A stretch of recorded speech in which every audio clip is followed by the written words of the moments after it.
ಓಂ ವೇದದ್ರಷ್ಟಾ ಪರಮರ್ಷಿ ಹಯಾಸ್ಯ ಪುರುಷೋತ್ತಮಃ ಮಂತ್ರಾಣಾಂ ಪ್ರಥಮೋ ದೃಷ್ಟ ಸರ್ವೇಷಾಂ ಯತ್ತಯೇವತೋ ಹಯಗ್ರೀವೋದ್ಗೀತವಾಕ್ಯೈ ರಮಾದೇವಿ ರಮಾಪ್ತಿಂ ಉಮಿತ್ಯೇತನ್ಮುಖೈರ್ಮಂತ್ರೈರಸ್ತುವತ್ ಸಾಮವೇದಕೈಃ ತಂ ದೇವೋ ದರ್ಶಯಾಮಾಸ ಕೃತ್ವಾ ಹಯಶಿರೋ ಮಹತ್ ಸಾಂಗಾನಾವರ್ತಯನ್ ವೇದಾನ್ ಕಮಂಡಲು ತ್ರಿದಂಡಧೃಕ್. ಶ್ರೀ ಗುರುಭ್ಯೋ ನಮಃ. ಭಗವತಃ ಹಯಗ್ರೀವಸ್ಯ ದೇವ್ಯಾಃ ಲಕ್ಷ್ಮ್ಯಾಃ ತಂ ಹಯವದನಂ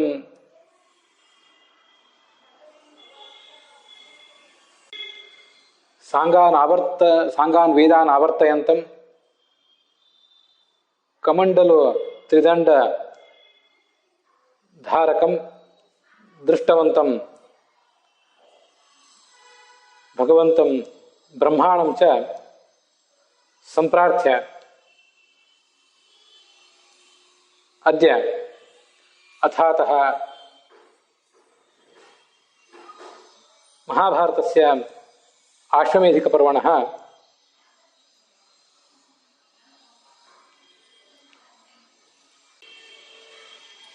ಚತುಸ್ತ್ರಿಂಶಾಧಿಕಂ ಶತತಮಂ ಅಧ್ಯಾಯಂ ಶತತಮಂ ಭಾಗಂ 134ನೇಯ ಭಾಗಂ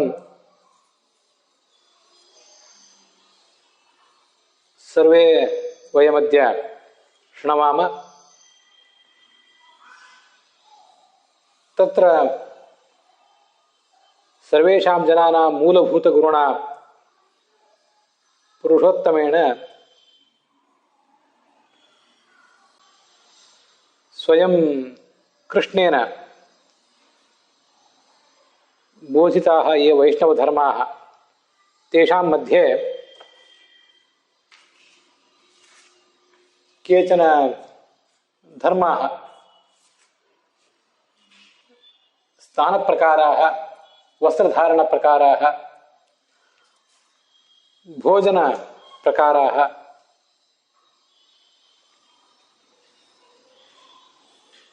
ಇತ್ಯಾದಯಃ ಗತೇಷು ದಿವಸೇಷು ಸಮಾಕರ್ಣ್ಯಂತ. ಯಥಾ ಕೃಷ್ಣಃ ಯಥಾ ಯುಧಿಷ್ಠಿರಃ ಭಗವದರ್ಚನಾ ಕ್ರಮಂ ಪಪ್ರಚ್ಛ ತಥೈವ ಕೃಷ್ಣೋಪಿ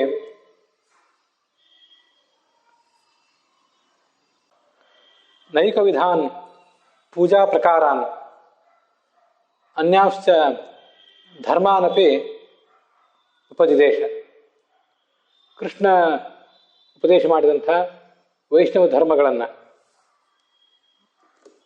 ಎಲ್ಲವನ್ನು ಕೂಡ ನಾವು ಪಾಂಡವರು ಶ್ರವಣ ಮಾಡಿದಂತೆ ನಾವು ಕೂಡ ಶ್ರವಣ ಮಾಡ್ತಿದ್ದೇವೆ.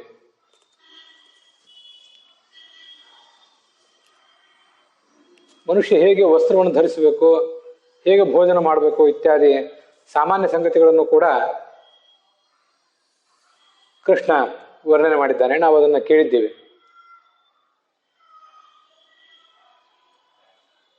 ದೇವರಿಗೆ ನಿವೇದಿತ ಅಲ್ಲದೇ ಇರುವಂತಹ ಅನ್ನವನ್ನು ಭೋಜನ ಮಾಡಬಾರದು ಅಂತ ಹೇಳಿದೆ. 104ನೇ ಅಧ್ಯಾಯ ಅದು.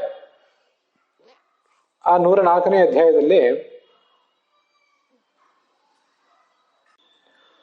ಸುಮಾರು 114 ಶ್ಲೋಕಗಳು, 110 ಶ್ಲೋಕಗಳು ಸಮಾಪ್ತ ಆಗಿವೆ.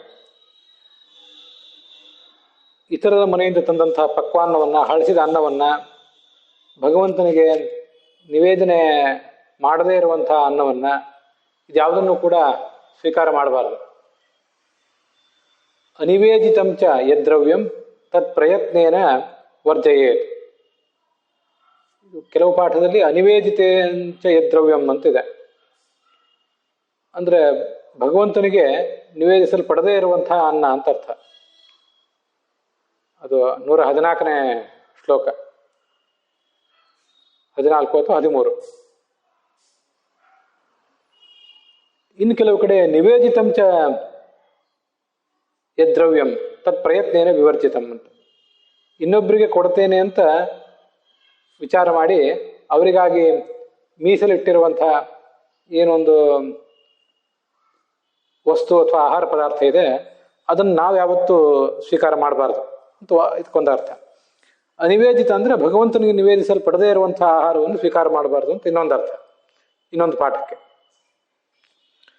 ಮುಂದೆ ಬಿಭೀತಕ ಕರಂಜಾನಾಂ ಛಾಯಾಂ ದೂರಾಂತು ವರ್ಜಯೇತ್.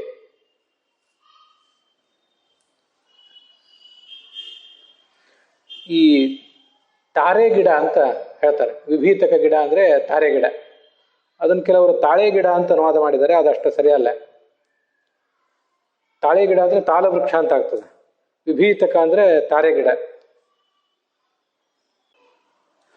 ವಿಭೀತಕ ಅನ್ನೋದು ತಾರೆ ಗಿಡ. ವಿಗತಂ ಭೀತಂ ರೋಗ ಭಯಂ ಅಸ್ಮಾತ್ ಅಂತ ಈಗ ಅದಕ್ಕೆ ವ್ಯಾಖ್ಯಾನ ಮಾಡ್ತಾರೆ. ರೋಗ ಭಯ ಯಾವುದರಿಂದ ಪರಿಹಾರ ಕಾಣ್ತದೋ ಅಂಥ ರೋಗ ಭಯ ಅದು. ರೋಗ ಭಯವನ್ನು ಪರಿಹಾರ ಮಾಡ್ತದೆ, ಅಷ್ಟು ಶಕ್ತಿ ಇದೆ ಅದಕ್ಕೆ.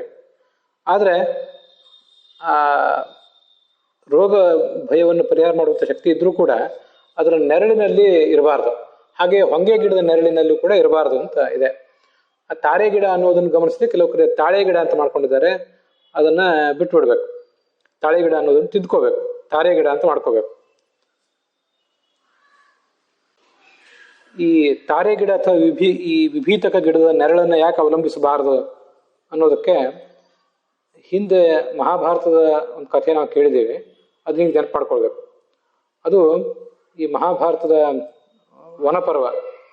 ವನಪರ್ವದಲ್ಲಿ ನಳೋಪಾಖ್ಯಾನ, ಅಲ್ಲಿ 72ನೇ ಅಧ್ಯಾಯ ಸಂಖ್ಯೆ ವ್ಯತ್ಯಸ್ತ ಇರಬಹುದು. ನಳೋಪಾಖ್ಯಾನ. ನಳನ ಶರೀರದಲ್ಲಿ ಕಲಿ ಪ್ರವಿಷ್ಟನಾಗಿದ್ದ. ಅದಾದಮೇಲೆ ಈ ಋತುಪರ್ಣ ರಾಜ ಅಕ್ಷವಿದ್ಯೆಯನ್ನ ನಳನಿಗೆ ಉಪದೇಶಿಸಿದ. ಅಕ್ಷವಿದ್ಯೆಯ ಪ್ರಾವೀಣ್ಯವನ್ನ ನಳ ಪಡೆದ ಕೂಡಲೇ ಅವನ ಶರೀರದಿಂದ ನಳ ಈ ಕಲಿ ಹೊರಗೆ ಬಂದ. ಶರೀರ ನಿಸೃತಃ ಕಲಿಹಿ ತಂ ಶಪ್ತುಮೈಚ್ಛತ್ ಕುಪಿತಃ ನಿಷಧಾಧಿಪತಿ ನಲಃ. ಆಗ ನಳನಿಗೆ ಕೋಪ ಬಂದು ಆ ಕಲಿಗೆ ಶಾಪ ಕೊಡಬೇಕು ಅಂತ ಸಿದ್ಧನಾದ. ಆಗ ಕಲಿ ಹೆದರಿ ಆತನ ಕ್ಷಮೆ ಕೇಳಿದಾಗ ಮುಂದೆ ನಲ ಆತನಿಗೆ ವಿಭೀತಕ ವೃಕ್ಷದಲ್ಲಿ ವಾಸ ಕಲ್ಪನೆ ಮಾಡಿಕೊಟ್ಟ. ಆದ್ರಿಂದ ತಥೋ ಭೀತಃ ಕಲಿಹಿ ಕ್ಷಿಪ್ರಂ ಪ್ರವಿವೇಶ ವಿಭೀತಕಂ ಅಂತ ಅಲ್ಲಿ ಕಂಡು ಬಂದಿದೆ. ವಿಭೀತಕಶ್ಚ ಅಪ್ರಶಸ್ತಃ ಸಂವೃತ್ತಃ ಕಲಿ ಸಂಶಯಾತ್. ಕಲಿಗೆ ಆಶ್ರಯ ಕೊಟ್ಟದ್ರಿಂದ, ಅಂತ ಯಾವುದೋ ಹಿಂದಿನ ಯುಗದಲ್ಲೇ ಅಲ್ಲಿ ಕಲಿ ಇದ್ದ, ಅಂಥದ್ರಲ್ಲಿ ಈಗ ಕಲಿಯುಗದಲ್ಲಂತೂ ವಿಶೇಷವಾಗಿ ಕಲಿ ಇರ್ತಾನೆ ಅಂತ ತಿಳ್ಕೊಳ್ಬಹುದು. ಅಂತೂ ಕಲಿಗೆ ಆಶ್ರಯ ಕೊಟ್ಟದ್ರಿಂದ ಆ ವಿಭೀತಕ ವೃಕ್ಷ ಅಂತ ಅನ್ನೋದು ನಮ್ಗೆ ಯಾರಿಗೂ ಕೂಡ ನೆರಳಿನ ದೃಷ್ಟಿಯಿಂದ ಆಶ್ರಯ ಯೋಗ್ಯ ಅಲ್ಲ. ಹಾಗೆ ಹೊಂಗೆ ಗಿಡ, ಅದನ್ನು ಕೂಡ ದೂರದಿಂದ ವರ್ಜಿಸಬೇಕು. ಮತ್ತೆ ಯಾವ ಸಂದರ್ಭದಲ್ಲೂ ಕೂಡ ಜ್ಞಾನಿಗಳಾದ ಬ್ರಾಹ್ಮಣರನ್ನ, ದೇವತೆಗಳನ್ನ ನಿಂದಿಸಬಾರದು.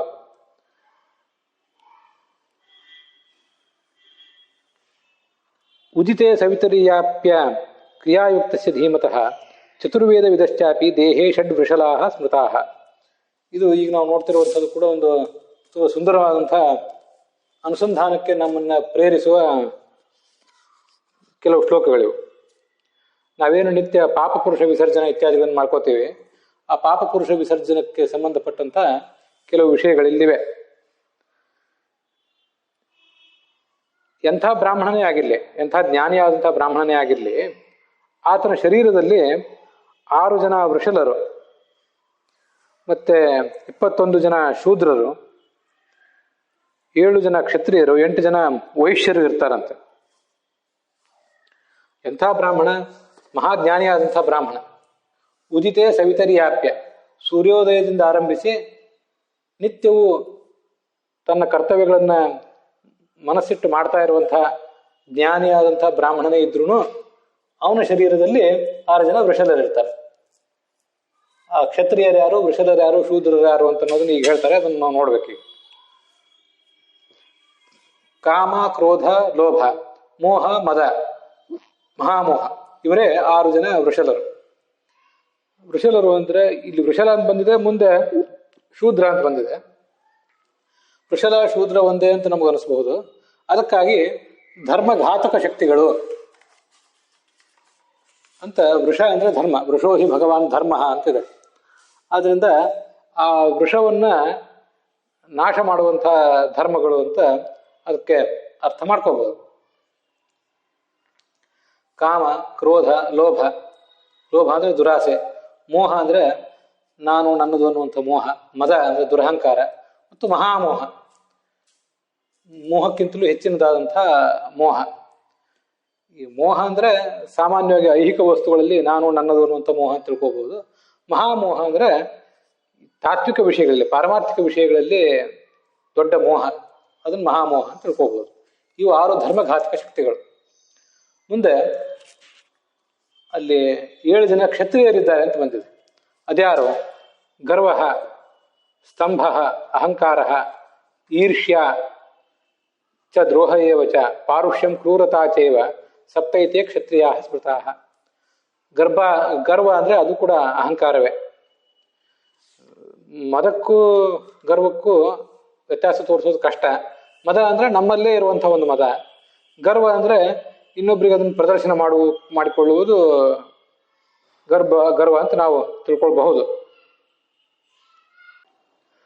ಸ್ತಂಭ ಅಂತ ಅರ್ಥ ಬರೆದಿದ್ದಾರೆ. ಸ್ತಂಭ ಅಂದ್ರೆ ಜಡತ್ವ, ತನ್ನಷ್ಟಕ್ಕೆ ತಾನೇ ಹೆಮ್ಮೆ ಪಟ್ಕೊಳ್ಳೋದು, ಬೀಗುವುದು ಅಂತ ತಿಳ್ಕೋಬಹುದು. ಸ್ತಬ್ಧಯೇಯಾಯ ಅಂತ ಉಪನಿಷತ್ತಲ್ಲಿ ಪ್ರಯೋಗ ಇದೆ, ಅದಕ್ಕೂ ಅಹಂಕಾರ ಅಂತಾನೆ ಅರ್ಥ, ಹೀಗಂತ ತಿಳ್ಕೋಬಹುದು ಅಷ್ಟೆ. ಮತ್ತೆ ಈರ್ಷ್ಯ, ಇನ್ನೊಬ್ಬರ ಬಗ್ಗೆ ಅಸೂಯೆ, ದ್ರೋಹ ಮಾಡುವುದು, ತನ್ನನ್ನು ನಂಬಿದವರಿಗೆ ದ್ರೋಹ ಮಾಡುವುದು ಇತ್ಯಾದಿ. ಪಾರುಷ್ಯ, ಒರಟತನ, ಕ್ರೌರ್ಯ, ಹಿಂಸೆಯನ್ನು ಮಾಡುವುದು ಇನ್ನೊಬ್ಬರಿಗೆ. ಇವು ರಜಃಪ್ರಧಾನವಾದಂತಹ ಶಕ್ತಿಗಳು ಶರೀರದಲ್ಲಿರುವಂಥ ಕ್ಷತ್ರಿಯರು. ತೀಕ್ಷ್ಣತಾ ನಿಕೃತಿರ್ಮಾಯಾ ಶಾಠ್ಯಂ ದಂಭೋ ಹಿ ಅನಾರ್ಜವಂ ಪೈಶೂನ್ಯಂ ಅನೃತಂ ಚೈವ ವೈಶ್ಯಾಹ ತು ಅಷ್ಟೌ ಪ್ರಕೀರ್ತಿತಾ. ತೀಕ್ಷ್ಣವಾದ ಮಾತು, ಮೋಸ, ಮಾಯೆ. ಕಪಟ ಅಂದ್ರೆ ಮೋಸ, ಒಳಗೊಂದು ಹೊರಗೊಂದು, ಅದಕ್ಕೆ ಬೇಕಾದಂಥ ದುರ್ಬುದ್ಧಿಯೇ ಮಾಯೆ. ಶಠತ್ವ, ಶಠ ಅಂದ್ರೆ ವಂಚಕ ಅಂತ ತಿಳ್ಕೋಬಹುದು. ದಂಭ ಅಂದ್ರೆ ಡಂಭಾಚಾರ, ಕೌಟಿಲ್ಯ ವಕ್ರವಾದ ಬುದ್ಧಿ, ಚಾಡಿಕೋರತನ, ಅಸತ್ಯ ಭಾಷಣ. ಇವಿಷ್ಟು ಶರೀರದಲ್ಲಿರುವಂಥ ವೈಶ್ಯ ಶಕ್ತಿಗಳು ಅಂತ ವರ್ಣನೆ ಮಾಡ್ತಾರೆ. ಯಾರು ಕೇವಲ ಲೌಕಿಕ ಲಾಭಗಳಲ್ಲಿ ಆಸಕ್ತರಾಗಿ ಪಾರಮಾರ್ಥಿಕ ಲಾಭವನ್ನು ಕಡೆಗಣಿಸಿ ಜಗತ್ತಿನಲ್ಲಿ ಮುಂದುವರಿತಾ ಇರ್ತಾರೆ, ಅವರಲ್ಲಿ ಈ ಗುಣಗಳಿರ್ತವೆ ಅಂತ ಅರ್ಥ. ಅದಕ್ಕೆ ಇನ್ನು 21 ಜನ ಶೂದ್ರರು ಅಂದರೆ ತೃಷ್ಣ, ದುರಾಸೆ, ಬುಭುಕ್ಷ, ಯಾವಾಗಲೂ ತಿನ್ನಬೇಕು ಅನ್ನುವ ಆಸೆ, ನಿದ್ರೆ, ಆಲಸ್ಯ, ಆಲಸ್ಯಂ ಹಿ ಅಘೃಣಾದಯ, ನಿರ್ದಯತೆ, ಆಧಿಶ್ಚಾಪಿ ವಿಷಾದಶ್ಚ. ಆಧಿ ಅಂದರೆ ರೋಗ ಅಂತ ಅರ್ಥ, ಕ್ರೌರ್ಯ ಅಂತ ಅರ್ಥ ಬರೆದಿದ್ದಾರೆ ಕೆಲವರು. ವಿಷಾದ ಅಂದರೆ ಮನೋವಿಷಾದ, ಮುಂದೆ ಪ್ರಮಾದ, ತಪ್ಪಿ ನಡೆಯುವುದು. ಹೀನ ಸತ್ವತ, ಧೈರ್ಯ ಇಲ್ಲದೆ ಇರುವುದು ಅಂತ ಅದರರ್ಥ. ಸತ್ವ ಅಂದರೆ ಶಕ್ತಿ, ಹೀನ ಸತ್ವತ ಅಂದರೆ ಶಕ್ತಿ ಇಲ್ಲದೆ ಇರುವುದು. ಭಯ ಮತ್ತೆ ವಿಕ್ಲವತ, ಗಾಬರಿ ಆಗುವುದು, ಯಾವುದಾದ್ರೂ ಪ್ರಸಂಗಕ್ಕೆ ತಕ್ಕಂತೆ ಹೇಗೆ ಸ್ಪಂದಿಸುವುದು ಅಂತ ತಿಳಿಯದೆ ಗಾಬರಿಗೊಳ್ಳುವುದು. ಜಾಡ್ಯ, ಮಾನಸಿಕ ದೈಹಿಕ ಜಾಡ್ಯ. ಪಾಪಕಂ, ಪಾಪ ಮಾಡುವ ಪ್ರವೃತ್ತಿ. ಮನ್ಯುರೇವಚ, ಕ್ರೋಧ ಮಾಡಬೇಕೆಂಬ ಬುದ್ಧಿ, ಸಿಟ್ಟು. ಆಸೆ, ಆಸೆ, ತೃಷ್ಣ, ಇದಕ್ಕೆಲ್ಲ ವ್ಯತ್ಯಾಸ ತೋರಿಸೋದು ಕಷ್ಟ. ಅದರಿಂದ ಹೇಗಿದೆ ಅದನ್ನು ಹೇಳಿದ್ದೇನೆ ಅಷ್ಟೆ. ಆಶಾಚ ಅಶ್ರದ್ಧಾನತ್ವಂ, ಧರ್ಮ ಕಾರ್ಯಗಳಲ್ಲಿ ಶ್ರದ್ಧಾ ಇಲ್ಲದೆ ಇರುವಿಕೆ. ಮತ್ತೆ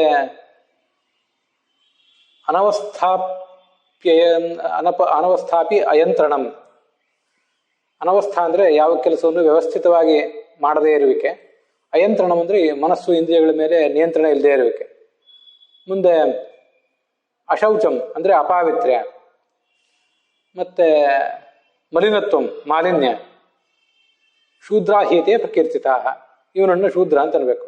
ಯಸ್ಮಿನ್ನೇತೆ ನ ದೃಶ್ಯಂತೆ ಸವೈ ಬ್ರಾಹ್ಮಣ ಉಚ್ಯತೆ, ಅಂಥವನನ್ನು ಬ್ರಾಹ್ಮಣ ಅಂತ ಹೇಳಬೇಕು ಅಂತ ವರ್ಣನೆ ಮಾಡಿದ್ದಾರೆ.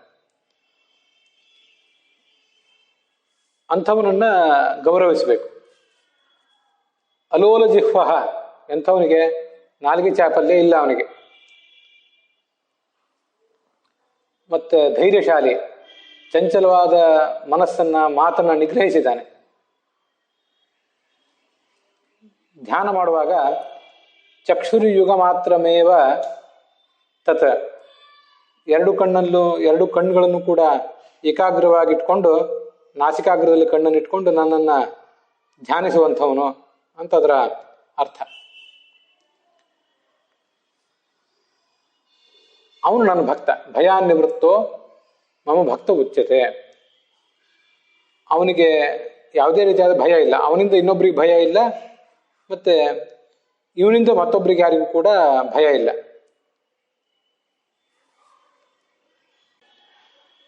ಕಾಮ ಕ್ರೋಧ ಮೊದಲಾದ ವೃಷಲ ಭಾವಗಳು ಅಂದ್ರೆ ಎಲ್ಲ ಸ್ವಭಾವಗಳು ಎಲ್ಲಿ ತನಕ ಬ್ರಾಹ್ಮಣನಲ್ಲಿ ಇರ್ತಾವೋ ಆ ಬ್ರಾಹ್ಮಣ ಶೂದ್ರ ಅಂತಾನೆ ಕರ್ಸ್ಕೊತಾನೆ. ತತ್ತತ್ಕಾಲಂ ಸವಿಜ್ಞೇಯ ಬ್ರಾಹ್ಮಣೋ ಜ್ಞಾನ ದುರ್ಬಲ ಅವನನ್ನ ಬ್ರಾಹ್ಮಣ ಅಂತ ಕರೀಲಿಕ್ಕಾಗೋದಿಲ್ಲ. ಆ ದುರ್ಗುಣಗಳೆಲ್ಲವೂ ನಷ್ಟ ಆದಾಗ ಅವನನ್ನ ಕ್ಷತ್ರಿಯ ಅಂತ ಹೇಳ್ಬೋದು. ಕ್ಷತ್ರಿಯೋಚಿತವಾದ ದುರ್ಗುಣಗಳು ಬಂದ್ರೆ ಕ್ಷತ್ರಿಯ ಅಂತ ಕರ್ಸ್ಕೊತಾನೆ. ಪ್ರಾಣಾನಾಯಮ್ಯ ಯತ್ಕಾಲೆ ಮಾಂಚಾಪಿ ಯುವಮಾಂಚಾಪಿ ವಿಚಿಂತೆಯೇತ್. ಈ ಶ್ಲೋಕಗಳು ಒಂದೊಂದು ಕಡೆ ಅಸ್ತವ್ಯಸ್ತವಾಗಿವೆ, ಒಂದೊಂದು ಕಡೆ ಇದೆ, ಒಂದೊಂದು ಕಡೆ ಇಲ್ಲ. ತತ್ಕಾಲೇ ವೈ ದ್ವಿಜೋಜ್ಞೇಯ. ಹೀಗೆ ಶುದ್ಧವಾದ ಮನಸ್ಸಿನಿಂದ ಯಾರು ನನ್ನನ್ನು ಧ್ಯಾನ ಮಾಡ್ತಾರೋ ಅದು ಆ ಬ್ರಾಹ್ಮಣ ಅಂತ ಅವನನ್ನು ಕರೆಯಬೇಕಾದಂಥ ಕಾಲ. ಶೇಷಕಾಲೇ ಹಿ ತಥೇತರಃ. ಇದು ತುಂಬ ಶ್ಲೋಕ ಚೆನ್ನಾಗಿದೆ. ಇದನ್ನೆಲ್ಲ ವಿಚಾರ ಮಾಡಿದರೆ ನಾವು ದಿನದ 24 ಗಂಟೆಯೂ ಕೂಡ ಬ್ರಾಹ್ಮಣರಾಗಿರೋದಿಲ್ಲ. ಯಾವಾಗ ಶ್ರವಣ ಮನನ ಧ್ಯಾನ ಇದರಲ್ಲಿ ಮನಸ್ಸನ್ನು ತೊಡಗಿಸಿರ್ತೇವೆ ಆಗ ನಮ್ಮನ್ನ ಬ್ರಾಹ್ಮಣರು ಅಂತ ಅನ್ಬೇಕು. ಶೇಷಕಾಲೆ ಅದನ್ನು ಬಿಟ್ಟು ಲೌಕಿಕ ವ್ಯಾಪಾರ, ದುರಾಸೆ, ದುರ್ಗುಣ, ಸಮಯಹರಣ ಇತ್ಯಾದಿಗಳಲ್ಲಿ ತೊಡಗಿದಾಗ ನಮ್ಮನ್ನ ಬ್ರಾಹ್ಮಣರು ಅಂತ ಹೇಳಲಿಕ್ಕಾಗೋದಿಲ್ಲ. ಆಗ ಕ್ಷತ್ರಿಯ, ವೈಶ್ಯ, ಶೂದ್ರ ಅಂತಲೇ ಹೇಳಬೇಕು. ಆದ್ದರಿಂದ ಕ್ರೋಧವನ್ನ, ದುರ್ಗುಣಗಳನ್ನೆಲ್ಲ ನಿಯಂತ್ರಿಸಿ ಅವನು ನನ್ನ ಆರಾಧನದಲ್ಲಿ ತತ್ಪರನಾಗಬೇಕು. ಈದೃಶ ಧ್ಯಾನಿನೋ ಏತು ಬ್ರಾಹ್ಮಣ ವಿಜಿತೇಂದ್ರಿಯ. ಜಿತೇಂದ್ರಿಯರಾದ ಬ್ರಾಹ್ಮಣರು ನಾವು ಮಾಡುವಂತಹ ಶ್ರಾದ್ದಕ್ಕೆ ಬಂದು ಅಲ್ಲಿ ಭೋಜನ ಮಾಡಿದರೆ ಆಗ ಕರ್ತೃವಿನ ಪಿತೃಪಿತಾಮಹರೆಲ್ಲ ತೃಪ್ತರಾಗ್ತಾರೆ. ಧರ್ಮೋ ಜಯತಿ ನಾಧರ್ಮ, ಸತ್ಯಂ ಜಯತಿ ನಾನೃತಂ, ಕ್ಷಮಾ ಜಯತಿ ನ ಕ್ರೋಧ, ಕ್ಷಮಾವಾನ್ ಬ್ರಾಹ್ಮಣೋ ಭವೇತ್. ತುಂಬ ಸುಂದರವಾದಂಥ ಮಾತು. ಧರ್ಮವೇ ಜಯಿಸ್ತದೆ ಯಾವತ್ತೂ ಕೂಡ, ಅಧರ್ಮಕ್ಕೆಂದೂ ಜಯ ಇಲ್ಲ. ಸತ್ಯವೇ ಗೆಲ್ಲುತ್ತದೆ, ಅಸತ್ಯಕ್ಕೆ ಜಯ ಇಲ್ಲ. ಕ್ಷಮ, ಸಹನೆ, ಅದಕ್ಕೆ ಬೆಲೆ. ಕ್ರೋಧಕ್ಕೆ ಬೆಲೆ ಇಲ್ಲ. ಆದ್ದರಿಂದ ಜ್ಞಾನಿಯಾದವನು ಯಾವತ್ತೂ ಕೂಡ ಕ್ಷಮಾಶೀಲನಾಗಿರಬೇಕು ಅಂತ ಅವನ ಬಗ್ಗೆ ಆ ಕ್ಷಮೆಯ ಮಹತ್ವವನ್ನು ವರ್ಣನೆ ಮಾಡಿದ್ದಾರೆ. ಚಾತುರ್ವರ್ಣದ ಕುರಿತಾಗಿ ಹಿಂದೊಂದು ಬಾರಿ ವ್ಯಾಪಕವಾದಂತಹ ಅಧ್ಯಯನ ನಾನು ಕೈಗೊಂಡಾಗ ಮಹಾಭಾರತದಲ್ಲಿ, ಭಾಗವತದಲ್ಲಿ ಮತ್ತು ಸರ್ವಮೂಲದಲ್ಲಿ ಆಚಾರ್ಯರು ಉದ್ಧರಿಸಿರುವಂತಹ ಅನೇಕ ಶ್ಲೋಕಗಳು ಅದನ್ನು ನೋಡುವಂಥ ಪ್ರಸಂಗ ಒಂದು ಬಂದಿತ್ತು. ನಯೋನಿರ್ನಾಪಿ ಸಂಸ್ಕಾರ ನಶ್ರುತಂ ನಚ ಸಂತತಿ ಕಾರಣಾನಿ ದ್ವಿಜತ್ವಸ್ಯ ವೃತ್ತಮೇವತು ಕಾರಣಂ ಅಂತ ಮಹಾಭಾರತದ ಅನುಶಾಸನ ಪರ್ವದ ಶ್ಲೋಕ ಇದು. ಎಲ್ಲಿ ಹುಟ್ಟಿದ್ದಾನೆ ಅನ್ನೋದು ಮುಖ್ಯ ಅಲ್ಲ, ಅವನಿಗೆ ಉಪನಯನಾದಿಗಳು ಆಗಿದೆಯೋ ಅನ್ನೋದು ಮುಖ್ಯ ಅಲ್ಲ, ಅಧ್ಯಯನ ಮಾಡಿದ್ದಾನ, ಎಂಥ ವಂಶದಲ್ಲಿ ಹುಟ್ಟಿದ್ದಾನೆ ಅದ್ಯಾವುದು ಕೂಡ ಮುಖ್ಯ ಅಲ್ಲ. ದ್ವಿಜತ್ವಕ್ಕೆ, ಬ್ರಾಹ್ಮಣ್ಯಕ್ಕೆ ಅದ್ಯಾವುದು ಕಾರಣ ಅಲ್ಲ. ವೃತ್ತಮೇವದು ಕಾರಣಂ, ಕೇವಲ ಅವನ ನಡವಳಿಕೆಯೇ ಮುಖ್ಯ ಕಾರಣ ಅಂತ ಅಲ್ಲಿ ವರ್ಣನೆ ಮಾಡ್ತಾರೆ. ಮಹಾಭಾರತದ ವನಪರ್ವದಲ್ಲಿ ಮತ್ತೊಂದು ಕಡೆ ವೃತ್ತತಸ್ತು ಹತೋಹತಃ, ಯಾರು ನಡವಳಿಕೆ ಕೆಟ್ಟವನಿದ್ದಾನೆ ಅವನು ಸತ್ತು ಹೋದಂತೆನೆ. If character is lost everything is lost ಅಂತ ಹೇಳುವುದು ಅದಕ್ಕಾಗಿಯೇ.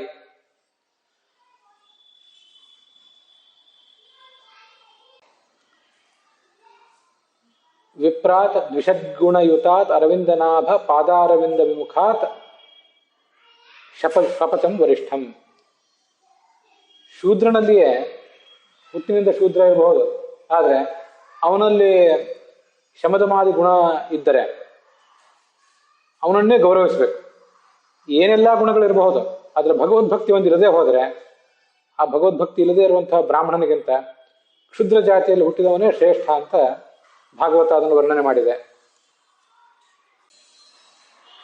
ಅಧಿಕಾಸ್ಯೇದ್ ಗುಣ ಶೂದ್ರೇ ಬ್ರಾಹ್ಮಣಾದಿ ಸವುಚ್ಯತೆ ಬ್ರಾಹ್ಮಣೋಪ್ಯಲ್ಕ ಗುಣಕಃ ಶೂದ್ರಯೋ ಪ್ರಕೀರ್ತಿತಃ ಅಂತ ಗೀತಾ ತಾತ್ಪರ್ಯದಲ್ಲಿ ಆಚಾರ್ಯ ಹೇಳ್ತಾರೆ. ಈ ಶೂದ್ರನಾದವನಲ್ಲಿ, ಹುಟ್ಟಿನಿಂದ ಶೂದ್ರನಾದವನಲ್ಲಿ ಒಂದು ವೇಳೆ ಹೆಚ್ಚು ಗುಣಗಳಿದ್ರೆ, ಸದ್ಗುಣಗಳಿದ್ರೆ ಅವನನ್ನ ಬ್ರಾಹ್ಮಣ ಅಂತಲೇ ಹೇಳಬೇಕು. ಬ್ರಾಹ್ಮಣ, ಅವನನ್ನ ವೈಶ್ಯ ಅಂತ ಹೇಳಬೇಕು. ಹೆಚ್ಚು ಗುಣ ಇದ್ರೆ ವೈಶ್ಯ, ಅದಕ್ಕಿಂತ ಹೆಚ್ಚು ಗುಣ ಇದ್ರೆ ಕ್ಷತ್ರಿಯ, ಅದಕ್ಕಿಂತ ಹೆಚ್ಚು ಗುಣ ಇದ್ರೆ ಆತನನ್ನ ಬ್ರಾಹ್ಮಣ ಅಂತಲೇ ಹೇಳಬೇಕು. ಬ್ರಾಹ್ಮಣೋಪ್ಯಲ್ಕ ಗುಣಕಃ ಶೂದ್ರಯೋ ಪ್ರಕೀರ್ತಿತಃ. ಹುಟ್ಟಿನಿಂದ ಬ್ರಾಹ್ಮಣನಾಗಿದ್ರು ಕೂಡ ಗುಣದಿಂದ ಅಲ್ಪನಾಗಿದ್ದರೆ ಅವನು ಶೂದ್ರ ಅಂತಲೇ ಹೇಳಬೇಕು. ಮಹಾಭಾರತದ ವನಪರ್ವ ಹೇಳ್ತದೆ, ಧರ್ಮವ್ಯಾಧ ಹೇಳುವಂಥ ಮಾತಿದು. ಮಹಾಭಾರತದಲ್ಲಿ ನಮಗೆ ಕಾಣಿಸುವಂಥ ಒಂದು ಪ್ರಖ್ಯಾತವಾದ ಉಪಾಖ್ಯಾನ ಅಂದರೆ ಧರ್ಮವ್ಯಾಧನ ಉಪಾಖ್ಯಾನ. ಜಾತಿಯಿಂದ ಬೇಡ್ರವನು, ಆದರೆ ದೊಡ್ಡ ಜ್ಞಾನಿ. ಅವನೇನು ಹೇಳ್ತಾನೆ, ಶೂದ್ರಯೋನ ವಿಹಿಜಾತಸ್ಯ ಸದ್ಗುಣಾನುಪತಿಷ್ಠತಃ ವೈಶ್ಯತ್ವಂ ಭವತಿ ಬ್ರಹ್ಮನ್ ಕ್ಷತ್ರಿಯತ್ವಂ ತಥೈವ ಚ ಆರ್ಜವೇ ವರ್ತಮಾನಸ್ಯ ಬ್ರಾಹ್ಮಣ್ಯಂ ಅಭಿಜಾಯತೆ. ತಂದೆ ತಾಯಂದಿರ ಶೂದ್ರ ತಂದೆ ತಾಯಂದಿರ ಹೊಟ್ಟೆಯಲ್ಲಿ ಹುಟ್ಟಿದ್ದಾನೆ, ಆದರೆ ಸದ್ಗುಣಗಳನ್ನು ಅಳವಡಿಸ್ಕೊಂಡಿದ್ದಾನೆ. ಮತ್ತೆ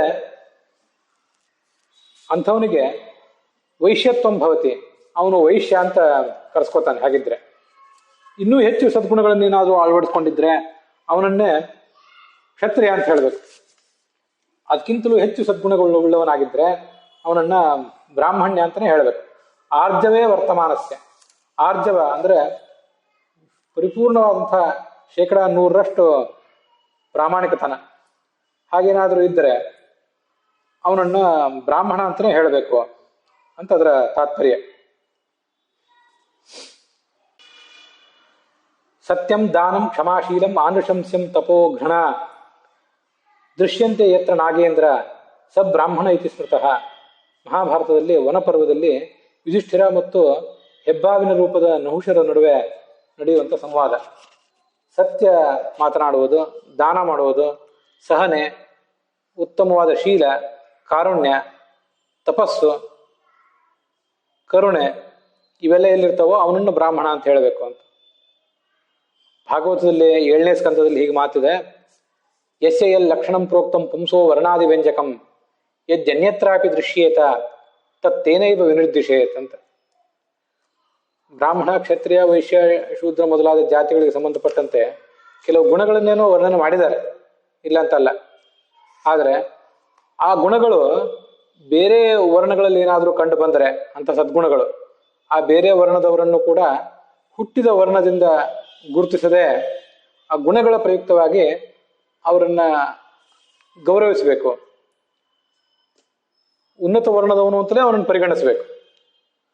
ಶೂದ್ರೇ ತು ಯದ್ ಭವೇಲ್ ಲಕ್ಷ್ಮಿಯ ದ್ವಿಜಯಚ್ಚ ನ ವಿದ್ಯತೆ ನ ವೈ ಶೂದ್ರೋ ಭವೇತ್ ಶೂದ್ರ ಬ್ರಾಹ್ಮಣೋ ನ ಚ ಬ್ರಾಹ್ಮಣ ಯತ್ರೈತ ಲಕ್ಷ್ಯತೆ ಸರ್ಪ ವೃತ್ತಂ ಸ ಬ್ರಾಹ್ಮಣ ಸ್ಮೃತಃ. ಇದು ಅಜಗರ ಸಂವಾದನೆ, ಯುಧಿಷ್ಠಿರ ಮತ್ತು ಹೆಬ್ಬಾವಿನ ನಡುವೆ ನಡೆಯುವಂಥ ಸಂವಾದವೇ.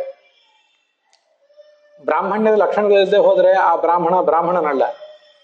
ಬ್ರಾಹ್ಮಣ್ಯದ ಲಕ್ಷಣ ಇದ್ದರೆ ಆ ಶೂದ್ರನಲ್ಲ.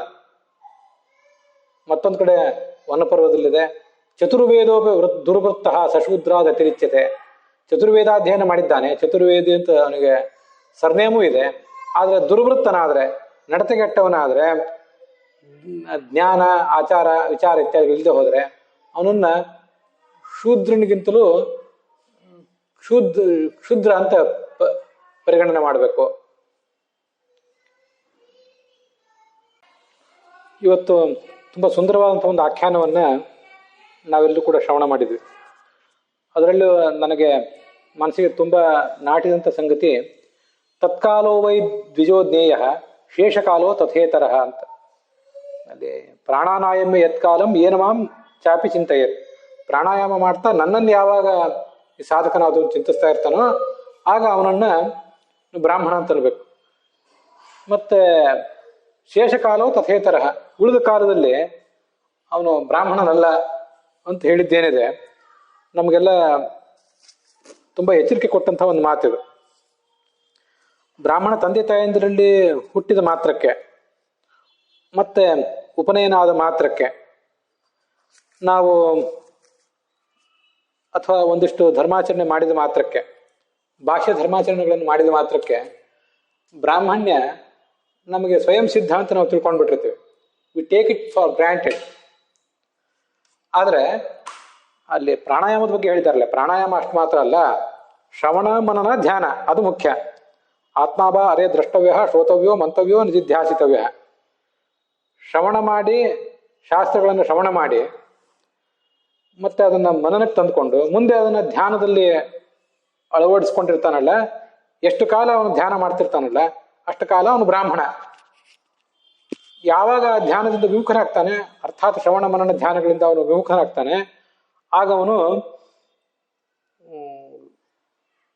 ಬ್ರಾಹ್ಮಣ ಅಲ್ಲ ಅಂತ ಅದರ ತಾತ್ಪರ್ಯ. ಶೇಷಕಾಲೋ ಹಿ ತಥೇ ಇತರ, ಅವನು ಬ್ರಾಹ್ಮಣನೇ ಅಲ್ಲ ಆ ಸಂದರ್ಭದಲ್ಲಿ. ಅದಕ್ಕಾಗಿಯೇ ಶ್ರವಣಾದಿ ವಿನಾನೈವ ಕ್ಷಣಂ ತಿಷ್ಠೇದಪಿ ಕ್ವಚಿತ್ ಅಂತ ಆಚಾರ್ಯರು ಅನುವ್ಯಾಖ್ಯಾನದಲ್ಲಿ ಹೇಳೋದು. ಶ್ರವಣ ಮನನ ಧ್ಯಾನ ಇಲ್ಲದೇನೆ ಯಾವತ್ತೂ ಕೂಡ ಇರಬಾರದು, ಸದಾಕಾಲವೂ ಶ್ರವಣಾದಿಗಳಲ್ಲಿ ತೊಡಗಿರಬೇಕು. ಅತ್ಯಶಕ್ಯೇತು ನಿದ್ರಾದು ಪುನರೇವ ಸಮಭ್ಯಸೇತ್.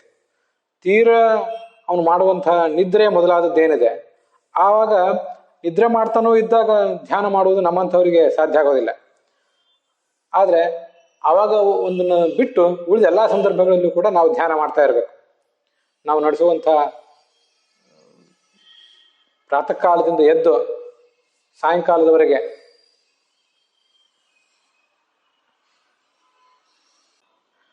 ಮಾಡುವಂಥ ಪ್ರತಿಯೊಂದು ಕ್ರಿಯೆಯೂ ಕೂಡ ಪ್ರಾತಃ ಕಾಲಾಧಿಕಂ ಕರ್ಮ ಸಾಯಾಂತಂ ಚ ಯತ್ ಕ್ರಿಯತೆ ತತ್ಸರ್ವಂ ವಿಷ್ಣು ಪೂಜಾ ಅಸ್ತು. ಇದೆಲ್ಲವೂ ಕೂಡ ವಿಷ್ಣು ಪೂಜೆ ಆಗಿರಬೇಕು.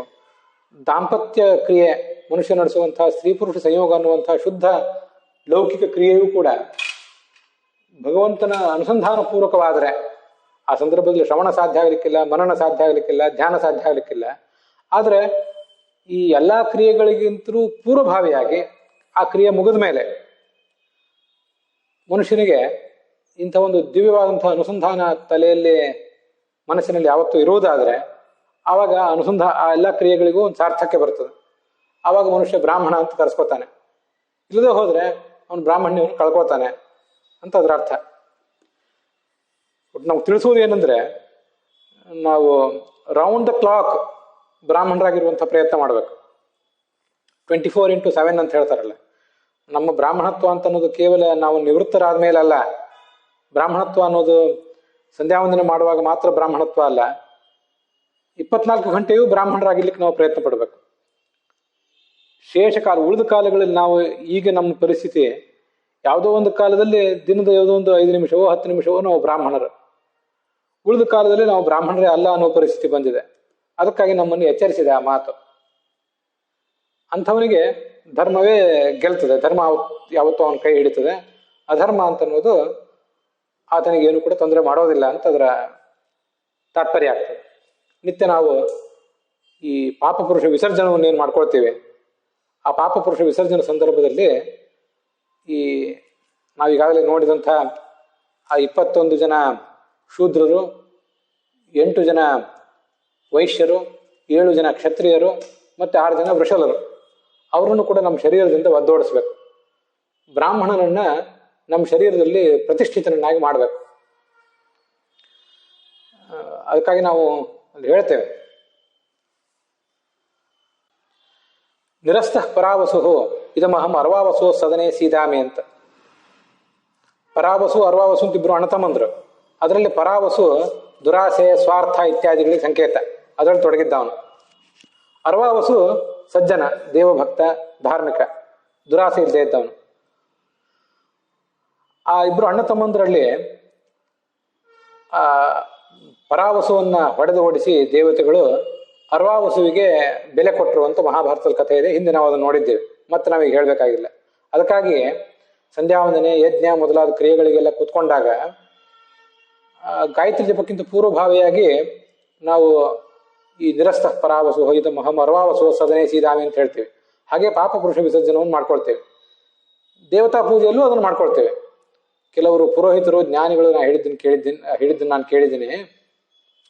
ಸಂಧ್ಯಾ ವಂದನೆ ಯಜ್ಞ ಮೊದಲಾದಗಳನ್ನು ನಡೆದಾಗ ನಿರಸ್ತಃ ಪರಾವಸು ಇದಮಹಂ ಅರ್ವಾವಸೋ ಸದನೆ ಸೀದಾಮಿ ಅಂತ ಹೇಳಿ ಕುತ್ಕೊಂಡಿದ್ದೇವೆ. ಏನೋ ಒಂದು ಕಾರಣದಿಂದ ಎದ್ದು ಹೋಗೋ ಪ್ರಸಂಗ ಬಂದರೆ ಎದ್ದು ಹೋಗಿ ಮತ್ತೆ ಬಂದು ಕೂತ್ಕೊಳ್ಳುವಾಗ ಇನ್ನೊಂದ್ಸರಿ ನಿರಸ್ತಃ ಪರಾವಸೋ ಇದಮಹಂ ಅರ್ವಾವಸೋ ಸದನೆ ಸೀದಾಮಿ ಅಂತ ಹೇಳ್ಬೇಕಂತೆ. ಯಾಕೆಂದ್ರೆ ಏನೋ ಒಂದು ಶುದ್ಧಿಯನ್ನ ತಂದುಕೊಂಡು ನಾವು ಆ ಆಸನದಲ್ಲಿ ಕೂತ್ಕೊಂಡಿದ್ದೇವೆ. ಅದನ್ನು ಬಿಟ್ಟು ಸ್ವಲ್ಪ ಆ ಕಡೆ ಹೋದ್ವಿ, ಮತ್ತೊಂದು ಯಾವುದೋ ಲೌಕಿಕ ವಾರ್ತೆಯೋ ಮತ್ತೊಂದು ಏನೋ ಕಿವಿಗೆ ಬಿತ್ತು, ಅಥವಾ ಆ ಲೌಕಿಕ ವ್ಯಾಪಾರಗಳಲ್ಲೇ ಆಸಕ್ತರಾದಂಥ ವ್ಯಕ್ತಿಗಳ ಸಂಪರ್ಕ ಆಯಿತು. ಬಹಳ ಭಯಂಕರವಾದಂಥ ಇನ್ಫೆಕ್ಷನ್ ಅದು. ನಾವು ಯಾವುದ್ಯಾವುದೋ ಆಧುನಿಕ ರೋಗಗಳ ಇನ್ಫೆಕ್ಷನ್ಗೆ ಇಷ್ಟೆಲ್ಲ ಭಯ ಪಡ್ತೇವೆ.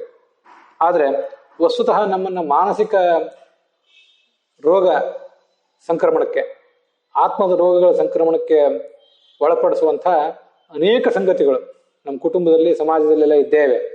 ಆ ಸಂಕ್ರಮಣ ಅಂತ ಅನ್ನೋದು ನಮಗೆ ನಮ್ಮ ಮೈ ಮನಸ್ಸು ಆತ್ಮಗಳನ್ನು ಕಲುಷಿತ ಮಾಡಿ ಮಲಿನ ಮಾಡಿ ಧರ್ಮ ಕಾರ್ಯಕ್ಕೆ ಅನರ್ಹರನ್ನಾಗಿ ಮಾಡಿಬಿಡ್ತದೆ ನಮ್ಮನ್ನು. ಅದಕ್ಕಾಗಿ ಮತ್ತೆ ಮತ್ತೆ ನಾನು ಅರ್ವಾವಸುವಿನ ಸ್ಥಾನದಲ್ಲಿ ಕೂತಿದ್ದೇನೆ. ಇದು ಆಸೆ ಇಲ್ಲದೆ ಇರುವಿಕೆ, ಶುದ್ಧತೆ, ಪ್ರಾಮಾಣಿಕತೆಗಳ ಸಂಕೇತ. ಇದು ಅರ್ವಾವಸು ಹೇಗೆ ಸ್ವಾರ್ಥರಹಿತನಾಗಿ ಧರ್ಮ ಕಾರ್ಯ ಮಾಡಿದ್ನೋ ಹಾಗೆ ನಾನು ಮಾಡುವಂತಾಗಬೇಕು. ನನ್ನಲ್ಲಿರುವ ಪರಾವಸು ಅವನು ದೂರ ಹೋಗ್ಬೇಕು. ಆ ಪರಾವಸುವಿನ ಸಂಕೇತವಾದ ದುರಾಸೆ, ಸ್ವಾರ್ಥ ಮೊದಲಾದ ದೂರ ಹೋಗ್ಬೇಕು ಅಂತ ಮತ್ತೆ ಅನುಸಂಧಾನ ತಂದ್ಕೋತಾ ಇರಬೇಕು. ಪಾಪ ಪುರುಷನ ಅಹಿಂಸಾ ಬ್ರಹ್ಮಹತ್ಯ ಶಿರಸ್ಕಂಚ ಎಂಬುದಾಗಿ ನಾವೇನು ಪಾಪ ಪುರುಷನನ್ನು ವಿಸರ್ಜಿಸ್ತೇವೆ, ಅಂತಹ ಎಲ್ಲ ಸಂದರ್ಭದಲ್ಲಿ ಈ 6 ಜನ ವೃಷಲರು, 7 ಜನ ಕ್ಷತ್ರಿಯರು ಮೊದಲಾದವರನ್ನು ಕೂಡ ನಮ್ಮ ಶರೀರದಿಂದ, ನಮ್ಮ ವ್ಯಕ್ತಿತ್ವದ ಭಾಗವಾಗಿ ಇರುವಂತಹವ್ರನ್ನೆಲ್ಲರನ್ನು ಹೊಡೆದಟ್ಟಿ ನಾವು ಮತ್ತೊಮ್ಮೆ ಶುದ್ಧವಾದ ಬ್ರಾಹ್ಮಣ್ಯವನ್ನು ನಮ್ಮಲ್ಲಿ ತಂದುಕೊಂಡು ಆ ಕಾರ್ಯಗಳಲ್ಲಿ ತೊಡಗಬೇಕು. 100% 24 ಗಂಟೆಯು, ವಾರದ 7 ದಿನಗಳು, ವರ್ಷದ 365 ದಿನಗಳು ನಾವು ಬ್ರಾಹ್ಮಣರಾಗಿರುವಂಥ ಕಾರ್ಯವನ್ನು ಮಾಡಬೇಕು ಅಂತ ಈ ಅಧ್ಯಾಯದಿಂದ ನಾವೊಂದು ಸಂದೇಶವನ್ನು ಪಡೆಯಬಹುದಾಗಿದೆ. ಅದರ ಜೊತೆಗೆ ಈ ಭಾಗ ಸಮಾಪ್ತವಾಗಿದೆ.